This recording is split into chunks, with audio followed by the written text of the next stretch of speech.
আচ্ছা, এখন কথা শুনবেন না স্লোগান দেবেন, কোনটা? কথা শুনতে হলে চুপ করতে হবে তো।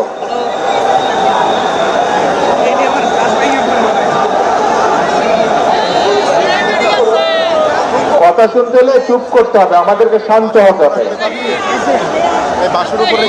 আর ওই পাশের, হ্যাঁ, ওই পাশের রাস্তাটাকে ছেড়ে দাও ভাই, অ্যাম্বুলেন্সটা যেতে হবে। ওই যে ওখানে দাঁড়িয়েছে, পিছনে চাপো, গাড়িগুলোকে যেতে দাও। আইল্যান্ডের ওপাশে যারা আছে গাড়িগুলোকে যেতে দাও প্লিজ, সরে যাও, গাড়িগুলোকে যেতে দাও। আচ্ছা, এখন শান্ত হতে হবে, কথা শুনতে হলে শান্ত হতে হবে সবাইকে। বিষয়টা হচ্ছে যে আমাকে সাংগঠনিক কাজে অফিসে আসতে হবে, কিন্তু প্রতিদিন যদি রাস্তা এইভাবে করে বন্ধ করে দেওয়া হয় তাতে কিন্তু দলের বদনাম হবে, মানুষের কষ্ট হবে। ঠিক আছে, এইভাবে প্রতিদিন রাস্তা বন্ধ করা যাবে না। যেভাবে সাধারণ স্বাভাবিক বিষয় সেটি আমাদেরকে চেষ্টা করতে হবে যাতে স্বাভাবিক থাকে সবকিছু। অফিসে আমি আরো আসবো, কিন্তু এরকম রাস্তা বন্ধ করা যাবে না। আর যদি এরকম রাস্তা বন্ধ হয় তাহলে আমার পক্ষে অফিসে আসা সম্ভব না। কিন্তু অফিসে আসলে নেতাকর্মী সকলের সাথে দেখা সাক্ষাৎ করা সম্ভব হবে, সাংগঠনিক কাজ করা সম্ভব হবে। আমি কথা বোঝাতে পেরেছি? রাস্তা বন্ধ করা যাবে না। যদি আমাকে পল্টন অফিসে দেখতে চান সবাই আপনারা, তাহলে রাস্তার পরিবেশ স্বাভাবিক রাখতে হবে। রাস্তা এরকম বন্ধ করা যাবে না, মানুষের চলাচলে বাধা বিঘ্ন দেওয়া যাবে না। বোঝা গেছে? তাহলে এখন দয়া করে আগামী আধা ঘন্টার মধ্যে রাস্তাটা ক্লিয়ার করেন সবাই, রাস্তাটা ক্লিয়ার করেন।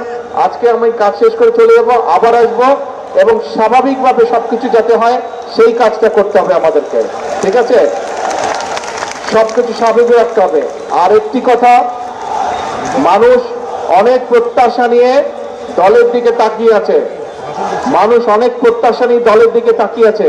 কাজে এখানে যে সকল নেতা কর্মী আছে, সারা দেশে আমাদের যে সকল নেতা কর্মী আছে, আমাদেরকে ধৈর্য ধরতে হবে, আমাদেরকে আইন শৃঙ্খলার ভিতরে থাকতে হবে, এবং আমাদেরকে মানুষের পাশে দাঁড়াতে হবে। মানুষের সমস্যা হয়, কষ্ট হয়, অসুবিধা হয়, সেই জিনিসগুলো করা যাবে না। একই সাথে অনেক সমস্যা আছে দেশে, মানুষকে বোঝাতে হবে, মানুষকে পাশে দাঁড়াতে হবে, মানুষকে ধৈর্য ধারণ করানো শেখাতে হবে, বা ধৈর্য ধারণের সহযোগিতা করতে হবে মানুষকে। ঠিক আছে, অনেক কাজ আছে আমাদের। এখন প্রথম নম্বর কাজ হচ্ছে, 1 নম্বর কাজ হচ্ছে রাস্তাটা ক্লিয়ার করতে হবে, অফিসে যাতে আমি আসতে পারি। আপনাদের সহযোগিতা থাকলে আমি অফিসে আসতে পারবো, আপনাদের সহযোগিতা না থাকলে আমি অফিসে আসতে পারবো না। আপনারা কি চান আমি অফিসে আসে? তাহলে আপনাদের সহযোগিতা করতে হবে, পরিবেশটা নরমাল রাখতে হবে। রাখা যাবে সেটা? আমি আরো 2-1 দিন আসবো, আমি দেখবো, যদি দেখি স্বাভাবিক রেখেছেন তাহলে আমি আসবো, আর যদি দেখি স্বাভাবিক রাখেন না তাহলে কিন্তু এখানে আমার পক্ষে আসা সম্ভব হবে না। কারণ আমি আসলে আপনারা যদি এরকম করেন এলাকার মানুষের সমস্যা হবে, এই দিক দিয়ে বহু হাজার হাজার মানুষ যা আশা করে তাদের সমস্যা হবে। কাজে আমরা নিশ্চয়ই দেশের মানুষের সমস্যার কারণ হতে চাই না, তাই তো নাকি? হতে চাই না? হতে চায় না। কিন্তু প্রত্যেকটা নেতাকর্মীকে এই ব্যাপারে সচেতন থাকতে হবে, সতর্ক থাকতে হবে। ঠিক আছে, এখন অনুরোধ হচ্ছে রাস্তাটা ক্লিয়ার করেন সবাই। সবাই বাম দিকে চেপে আসেন, এদিকে চেপে আসেন, দরকার হলে কর্নার চলে আসেন, রাস্তাটা খুলে দেন। ধন্যবাদ, আর কথা বলাবো না এখন। আসসালামু আলাইকুম।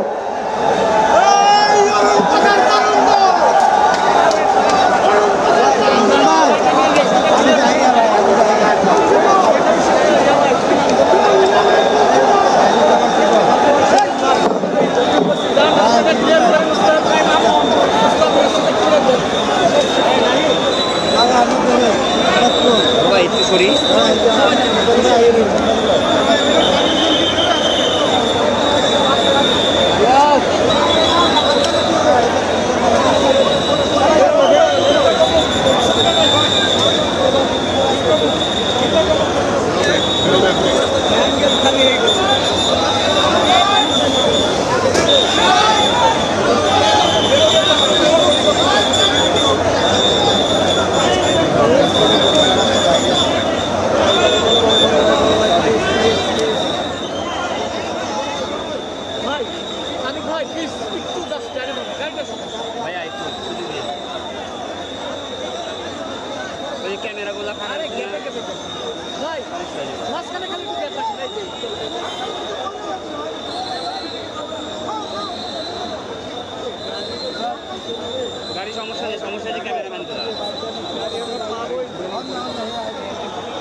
ছাত্র দলের কেন্দ্রীয় 5 জন, আপনারা একটু সামনে আসেন।